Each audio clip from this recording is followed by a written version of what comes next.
Bismillah. Assalamualaikum warahmatullahi wabarakatuh. Alhamdulillahi hamdan kathiran tayyiban mubarakan fih kama yuhibbu rabbuna wa yarda.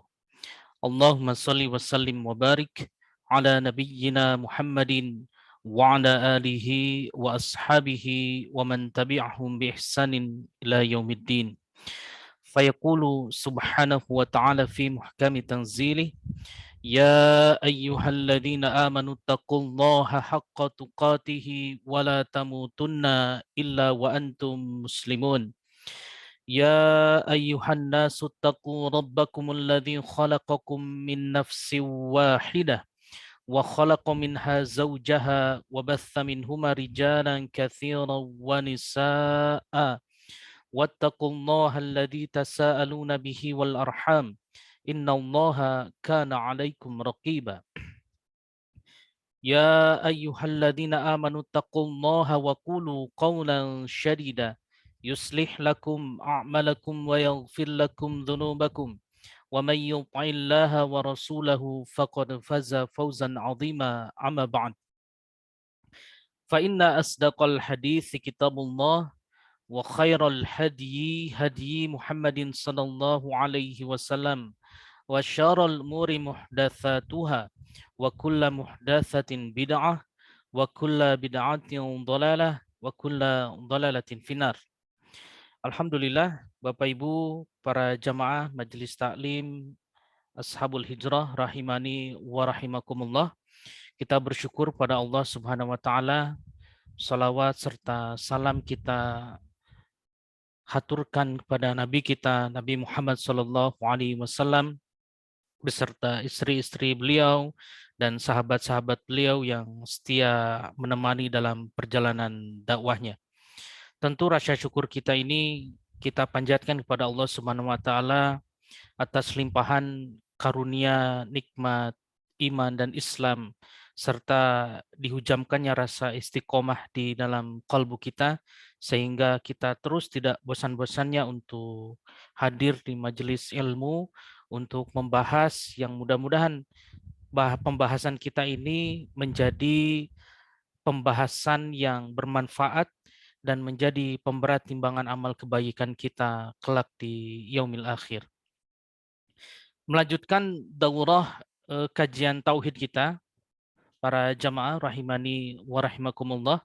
Setelah kita membahas tentang bab 1 yang titik pembahasannya terfokuskan kepada tauhid uluhiyah adalah inti dakwah para rasul. Kemudian kita masuk telah selesaikan bab 2 tentang makna dua kalimat syahadat yang ini sangat penting sekali dalam kehidupan kita. Yang ketiga, mari kita masuk lebih dalam lagi tentang rukun dua kalimat syahadat. Baik, mudah-mudahan materi ini sudah bisa tampil di layar Bapak Ibu para jamaah rahimani wa rahimakumullah. Bab 3 kita akan membahas tentang rukun dua kalimat syahadat. Jadi syahadat ini ada rukunnya yang apabila salah satu persyaratan di dalam rukun itu tidak kita laksanakan maka batal pengikraran kita. Jadi bersyahadat kita ini batal ketika rukun ini tidak kita penuhi. Nah, sehingga pembahasan ini sangat penting sekali kita sebagai umat muslim yang sangat yakin terhadap rukun Islam yang pertama ini tentang syahadat. Baik, kita lihat di rukun syahadat. Rukun syahadat terbagi menjadi dua rukun, yaitu dalam kata la ilaha dan kata illallah. Kita lihat di sini yang pertama adalah an-nafyu atau meniadakan, peniadaan, menafikan. An-nafyu atau nafiyun. La ilaha itu adalah rukun yang pertama. Dengan la ilaha kita harus an-nafyu ini meniadakan ya. nafyun ini, membatalkan syirik dengan segala bentuknya dan mewajibkan kekafiran terhadap segala apa yang disembah selain Allah Subhanahu wa taala. Nah, jadi kata-kata kafir ini jangan menjadi sesuatu hal yang tabu karena memang ini menjadi istilah bagi yang berbuat syirik. Itu. Jadi istilahnya kafir memang di dalam agama kita ini. Adapun bagi yang lain yang beragama selain Islam, ketika disebut kafir ya jangan tersinggung karena ini adalah istilah internal di dalam agama Islam ini. Gitu. Jangan tersinggung ya sudah kalau mau tidak disebut kafir masuk Islam lah. Ya seperti itu intinya. La ilaha illallah. Begitupun kita ya. Begitupun kita. Saya dengar ya orang Islam seperti kita ini disebut oleh agama lain sebagai domba yang tersesat dan lain sebagainya. Adapun kita tidak pernah tersinggung dengan hal semacam itu. Silakan kita mau diistilahkan apapun karena kita punya keilmuan tauhid ini. Kita yang benar, mereka yang salah, gitu kan? Seperti itu. Sudah kita teguh di dalam tauhid ini. Yang pertama, an-nafyu berarti kita harus membatalkan syirik dengan segala bentuknya. Berarti meniadakan sesuatu hal yang patut disembah selain Allah. La maujuda bihaqqi illallah. Kalau kita tafsirkan la ilaha illallah, sudah kita bahas di pertemuan sebelumnya. Nah, di sini hati-hati dalam memaknai kalimat ini, mewajibkan kekafiran terhadap segala apa yang disembah selain Allah Subhanahu wa taala. Jadi kalau ada agama atau saudara-saudara kita, bukan saudara lah, teman kita yang tidak menyembah Allah Subhanahu wa taala, maka istilahnya adalah kafir. Nah, kemudian al-itsbat artinya penetapan. Jadi ada nafyun, ada itsbat. Penetapan. Illallah menetapkan bahwa tidak ada yang berhak disembah kecuali Allah Subhanahu wa taala dan mewajibkan pengamalan sesuai dengan konsekuensinya. Jadi dua ini harus kita tanamkan supaya insya Allah kita masuk surga semua Bapak Ibu.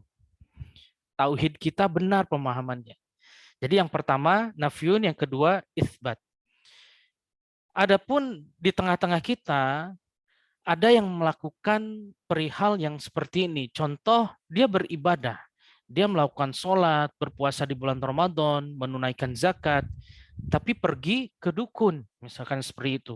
Berarti dia hanya itsbat saja. Menetapkan bahwa Allah ini Rabb kita semua, Tuhan kita semua. Tetapi dia tidak menafikan hal yang lain. Contohnya, dia pergi ke dukun untuk meminta pertolongan, ya misalkan seperti itu. Nah, berarti orang yang semacam ini adalah orang yang tidak syah syahadatnya karena hanya melaksanakan itsbat, sedangkan nafiyunnya tidak. Contoh lagi, misalkan tetap dia sholat, dia puasa di bulan Ramadan, menunaikan zakat, kemudian dia berhaji, tetapi dia meyakini untuk keberuntungan mengubur kepala kerbau misalkan. Ya seperti itu. Nah berarti dia hanya itsbat saja. Sedangkan nafiyunnya dia tidak laksanakan. Sehingga harus bersih sekali tauhid ini. Nafiyun itsbat. Meniadakan segala kesyirikan dan mewajibkan kekafiran bagi sesuatu hal yang disembah selain Allah dan itsbat. Menetapkan bahwa tidak ada yang berhak disembah kecuali Allah Subhanahu wa taala. La maujuda bihaqqi illallah. Nah, mudah-mudahan rukun syahadat la ilaha illallah ini sudah difahami dan kita lebih bersih lagi hati kita, kolbu kita ini supaya bertauhid dengan benar insyaallah. Ya kita terus berdoa Bapak Ibu, tentu godaan syaitan ini yang paling dituju. Masalah tauhid ini. Jadi dengan segala bisikan-bisikan yang menyesatkan kita. Nah, sehingga terus selalu kita berlindung kepada Allah, memohon pertolongan sehingga kita diberikan hidayah taufik. Kita lanjutkan ya, tentang dalil rukun syahadat la ilaha illallah ini. Nah ini, a'udzubillahi minasyaitonirrajim. فَمَنْ يَكْفُرْ بِالطَّاغُوتِ وَيُؤْمِنْ بِاللَّهِ فَقَدِ اسْتَمْسَكَ بِالْعُرْوَةِ الْوُثْقَى. Ada di dalam suratul Baqarah. Barang siapa ingkar pada tagut dan beriman kepada Allah Subhanahu wa taala, maka sungguh dia telah berpegang teguh pada tali yang sangat kuat. Nah, ingkar pada tagut dan beriman kepada Allah. Nah, nanti akan ada penjelasannya di sini oleh penulis, dijelaskan bahwa yang artinya siapa yang ingkar kepada tagut, yakfur bitagut, maknanya adalah dari la ilaha illallah. La ilaha, maaf. Maknanya dari la ilaha illa. Famay yakfur bitagut. Jadi siapa yang ingkar pada tagut, nah berarti dia nafyun, meniadakan sesembahan selain yang berhak disembah selain Allah. Jadi mengkafirkan segala sesuatu yang disembah selain Allah. Itu yang pertama, nafyun. Sedangkan yang di sini wa yu'min billah. Wa yu'min billah, dan berimanlah kepada Allah adalah makna dari al-itsbat. Jadi di kalimat di ayat ini perhatikan, famay yakfur bitaghut, barang siapa yang ingkar pada taghut, berarti ini nafyun, an-nafyu. Kemudian wa yu'min billah, dan beriman kepada Allah, ini berarti adalah al-itsbat, menetapkan Allah, la maujuda bihaqqi illallah. Nah, mudah-mudahan bisa difahami di slide yang ini sehingga kita lebih kokoh lagi dalam hal tauhid ini. Rukun ya, rukun la ilaha illallah tadi diingatkan kembali ada dua.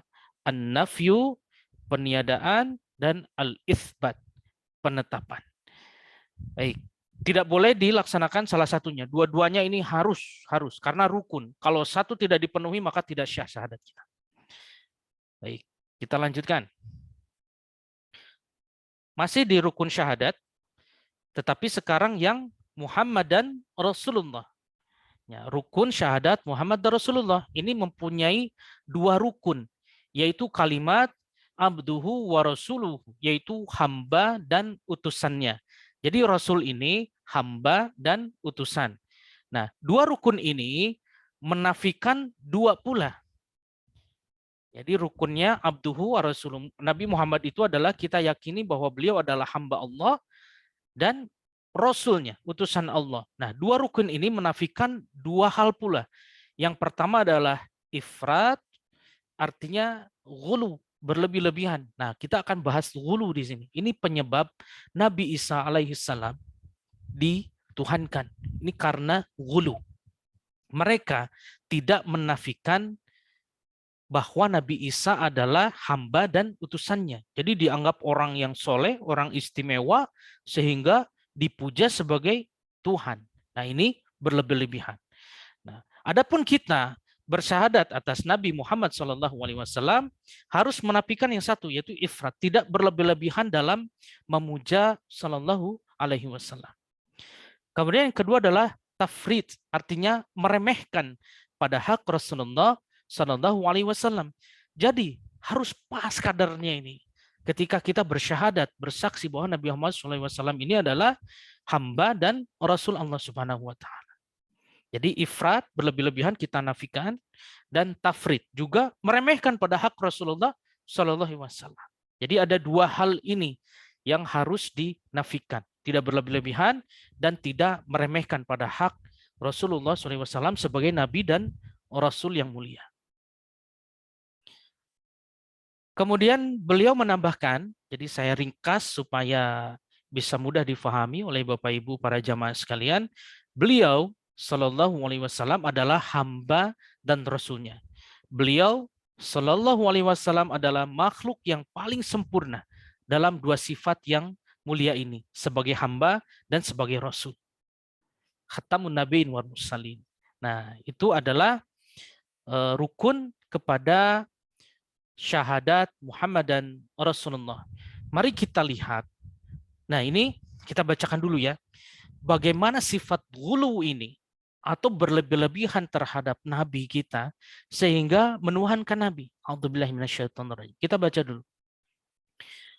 يا أهل الكتاب لا تغلوا في دينكم ولا تقولوا على الله إلا الحق إنما المسيح عيسى بن مريم رسول الله وكلمته ألقاها إلى مريم ورسوح منه فآمنوا بالله ورسله ولا تقولوا ثلاثة انتهوا خيرا لكم إنما الله إله واحد سبحانه أن يكون له ولد له ما في السماوات وما في الأرض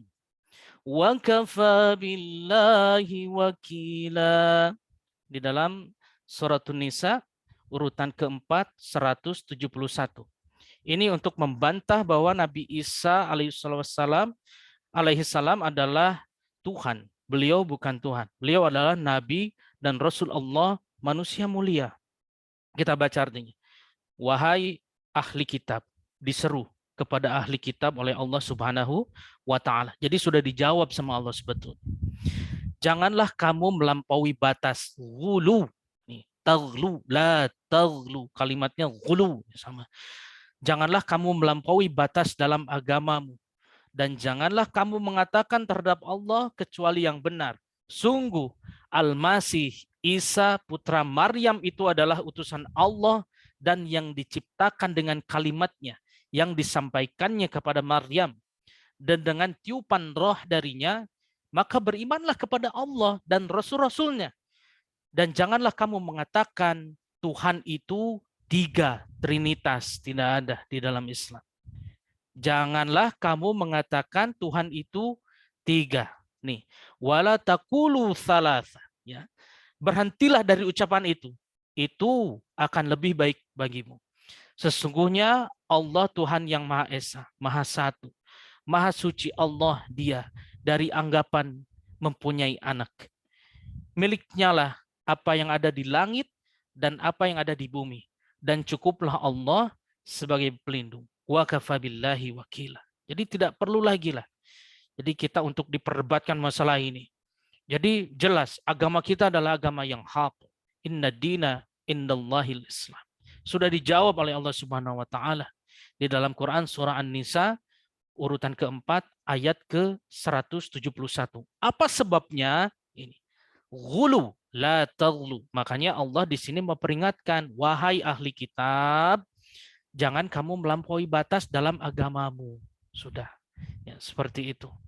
Jadi sudah diperingatkan. Tapi ya tidak patuh. Jadinya akhirnya seperti itu. Tetap menuhankan yang sesuatu hal yang tidak berhak untuk disembah.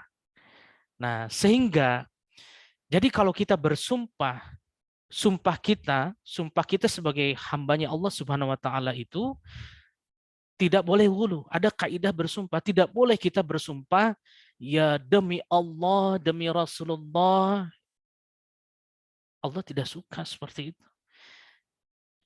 Jadi harus pas kadarnya, jangan berlebih-lebihan. Jadi kalau kita mau bersumpah hanya wallahi, demi Allah, tidak boleh kita bersumpah atas nama Rasulullah Shallallahu Alaihi Wasallam. Ini kaidah tauhid yang benar. Jadi kalau ada yang terbiasa demi Allah, demi Rasulullah, nah, ini keliru besar. Jadi sumpah kita ini hanya kepada Allah, tidak kepada Rasulullah Shallallahu Alaihi Wasallam. Jadi harus pas, tidak berlebihan, tidak dikurangkan hak Rasulullah Shallallahu Alaihi Wasallam. Nah, jadi ini adalah koreksi bagi kita semua yang masih berujar demikian. Siapa yang berhak bersumpah atas nama makhluk? Hanya Allah. Wasyamsi wal duhaha wal ashr. Ya, seperti itu ya. Jadi apalagi banyak sekali waw qasam. Jadi waw yang ditunjukkan untuk walaili demi malam, ya, seperti itu. Itu hanya Allah saja. Tetapi manusia tidak boleh bersumpah atas nama makhluknya Allah. Nah, seperti itu kaidahnya di dalam tauhid ini. Mari kita pahami dengan benar supaya insya Allah Bapak Ibu semua kita berdoa semua ya, supaya kita dengan tauhid yang benar ini kita dikumpulkan kembali oleh Allah Subhanahu Wa Taala di surganya yang maha indah insya Allah. Jadi seperti itu kaidahnya. Kita lanjutkan lagi. Ini hal sudah jelas saya rasa. Ini mengapa sebabnya karena tidak tidak ifratnya ini tidak dinafikan, jadi berlebih-lebihan. Ya, seperti itu. Dalam menunaikan atau mengikrarkan hak kepada Nabi Isa alaihissalam. Kemudian ada lagi. Nah, ini di dalam Quran surah Nuh. Wa qalu la tadharunna alihatakum wa la tadharunna waddaw wa la suwa'an wa la yaghutha wa ya'uqa wa nasran. Ini nama-nama orang solih ya. Nama-nama orang solih ini. Ada Wad, kemudian Suwa, Yaghus, Ya'uq, Nasr. Nah, beliau ini dianggap sebagai orang soleh dulunya. Kita baca dulu artinya. Di dalam Quran Surah Nuh, urutan ke-71 ayat 23. Dan mereka berkata, jangan sekali-kali kamu meninggalkan penyembahan Tuhan-Tuhan kamu. Dan jangan pula sekali-kali kamu meninggalkan penyembahan Wad. Dan jangan pula Suwa, Yaghus, Ya'uq, Nasr. Ini nama-nama orang soleh yang dituhankan akhirnya. Jadi ghulu lagi-lagi. Nah, terjerembab di dalam kesesatan, syirik, menuhankan selain Allah Subhanahu wa Ta'ala. Jadi ini pendalilan dua ini saya ambil dari kitab Tauhid. Karangannya saya tambahkan di sini ya, yang ini saya ambil dari kitab Tauhid karangan Syekh Muhammad At-Tamimi rahimahullahu taala. Ada di bab 19 Bapak Ibu. Jadi beliau membahas masalah ghulu ini dalam satu bab. Silakan jika ada kitabnya dibuka di bab 19. Jadi ini pendalilan yang diambil oleh beliau. Tadi An-Nisa, yang tadi An-Nisa di ayat ke 171 dan Quran Surah Nuh ayat ke-23. Ini landasan beliau ketika membuka bab tentang ghulu. Dua ini, An-Nisa 171 dan Quran Surah Nuh di ayat 23. Jadi intinya berlebihan, ifrat. Jadi tidak dinafikan sifat ifrat atau ghulunya. Dan akan membawa petaka, celaka, binasa kita. Seperti itu. Baik. Ada lagi, masih di kitab yang sama, di bab yang sama. Kita bacakan dari hadis Nabi SAW. La tuturuni kama atratin nasara bin Maryam. Innama ana abdun faqulu Abdullahi wa rasuluhu. Bacakan artinya. Janganlah kamu berlebih-lebihan memujiku. Ini kata Nabi loh. Nabi nggak mau dipuji secara berlebih-lebihan. Janganlah kamu berlebih-lebihan memujiku. Sebagaimana orang-orang Nasrani telah berlebih-lebihan memuji Isa alaihissalam, putra Maryam.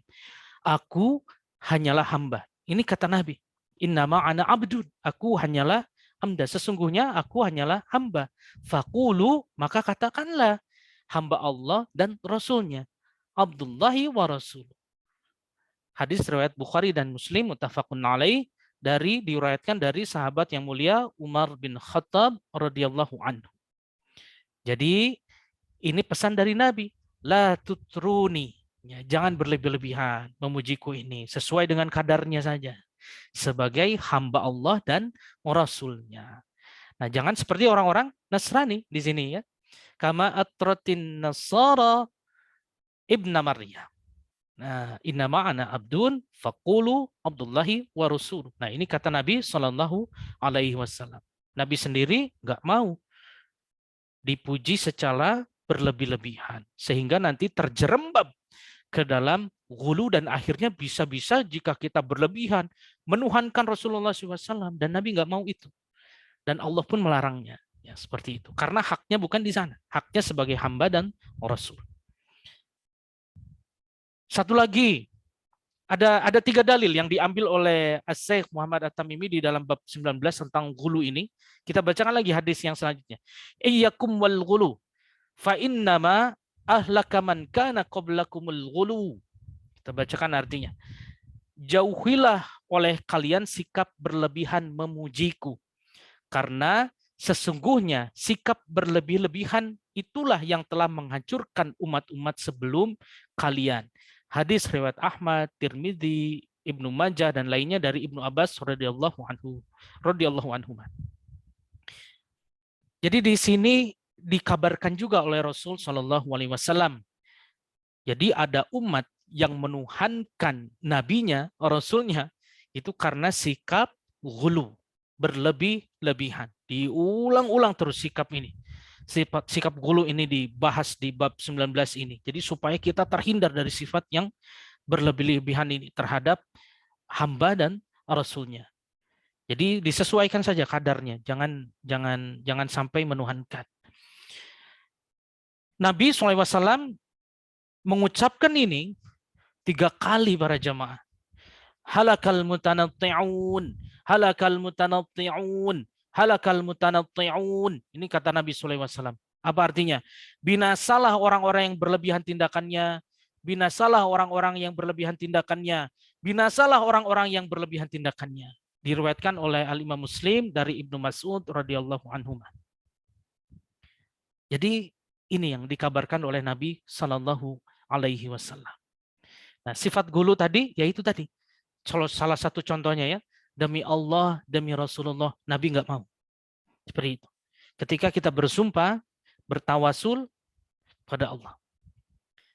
Dengan Asmaul Husna, ya sudah kita bahas kemarin. Jadi hendaknya ini bisa kita fahami. Jadi mengapa kita tidak boleh ghulu? Karena sangat berbahaya sekali. Baik, kita lanjutkan. Arti abduhu. Abduhu artinya hamba yang menyembah.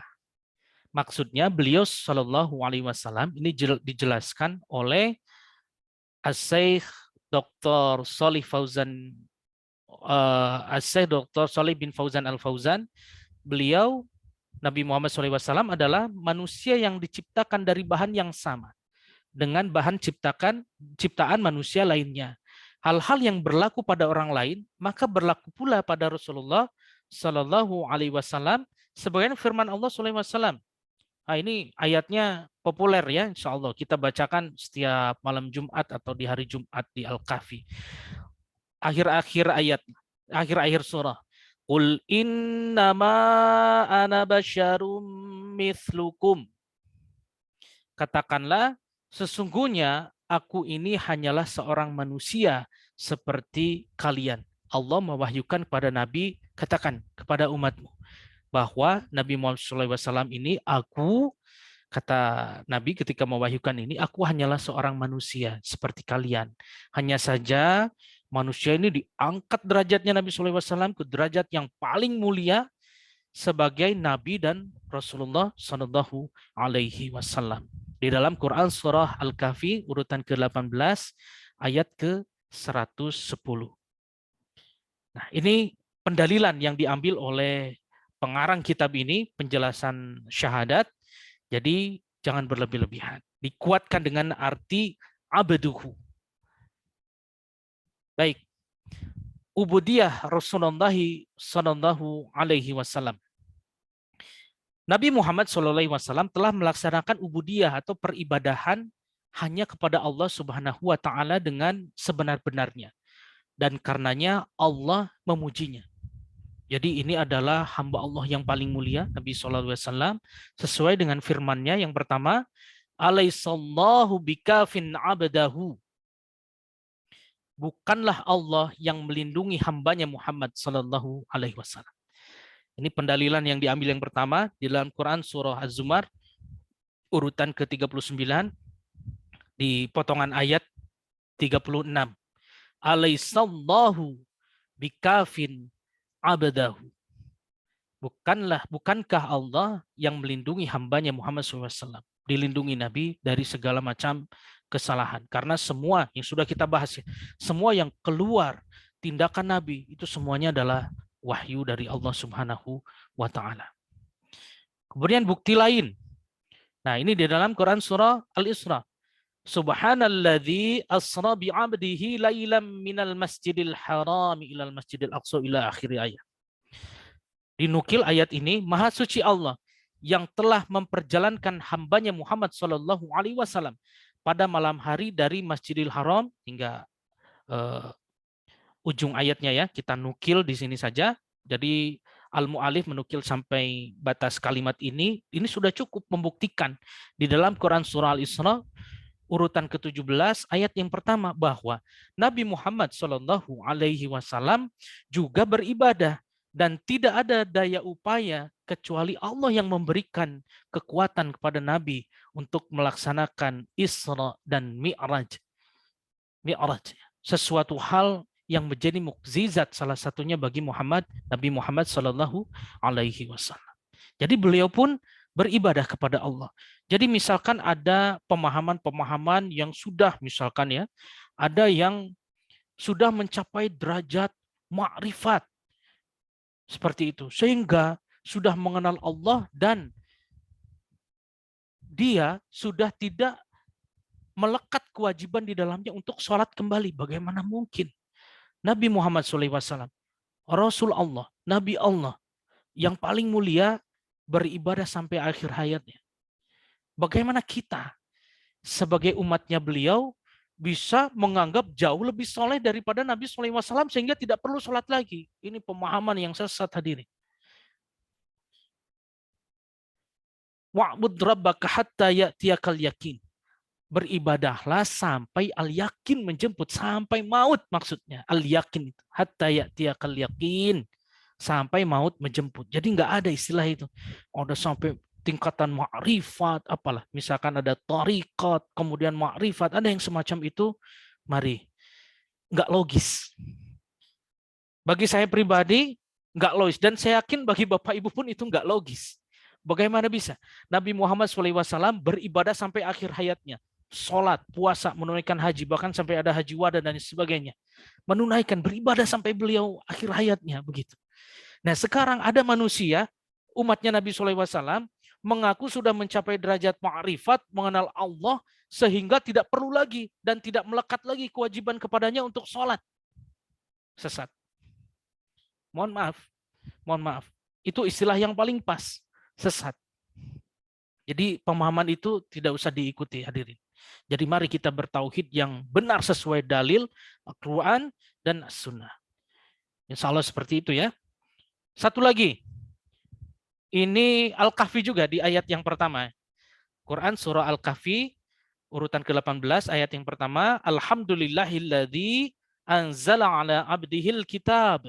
Segala puji bagi Allah Subhanahu wa taala yang telah menurunkan kitab, maksudnya Al-Quran, kepada hambanya, yaitu Nabi Muhammad Sallallahu Alaihi Wasallam. Hambanya Allah di sini memilihkan kata abadihi, ala abadihi, sesuai dengan yang tadi ya, abdahu, abdihi. Di sini abdihi karena ada ala, abdihi.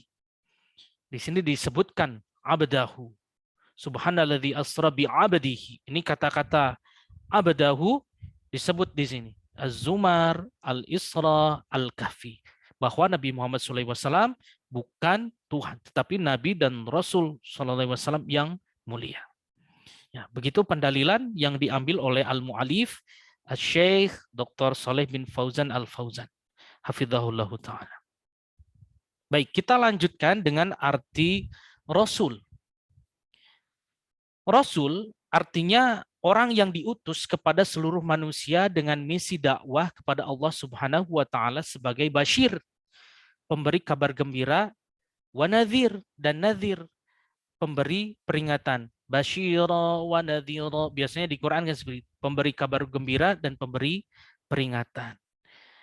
Nah, kemudian di sini kita bacakan ya, saya nukil dari kitab beliau, persaksian untuk Rasulullah SAW dengan dua sifat ini meniadakan ifrat dan tafrid pada hak Rasulullah SAW. Karena banyak orang yang mengaku umatnya melebihkan haknya atau mengkultuskannya hingga mengangkatnya di atas martabat sebagai hamba, yakni kepada martabat ibadah penyembahan kepadanya selain Allah Subhanahu wa taala. Dan ini tidak boleh dilakukan. Tadi ya, Rasulullah juga la tutruni. Jangan berlebihan memujiku. Itu kata Nabi SAW. Kemudian mereka beristighatsah minta pertolongan dan meminta sesuatu kepada Rasulullah Shallallahu Alaihi Wasallam, sehingga tidak ada yang sanggup melakukannya, di mana tidak ada yang sanggup melakukannya kecuali Allah Subhanahu Wa Taala. Jadi tidak pas kadarnya memintanya kepada Rasul Shallallahu Alaihi Wasallam. Jangan, kalau meminta tetap kepada Allah Subhanahu Wa Taala. Apa yang disunahkan kepada beliau Shallallahu Alaihi Wasallam? Bersolawat. Ketika diucapkan nama beliau, sebisa mungkin kita langsung Sallallahu Alaihi Wasallam. Nah, itu yang pas. Seperti itu ya. Jadi mudah-mudahan kita bisa menempatkan syahadat Muhammad dan Rasulullah ini dengan kaidah sesuai dengan rukunnya.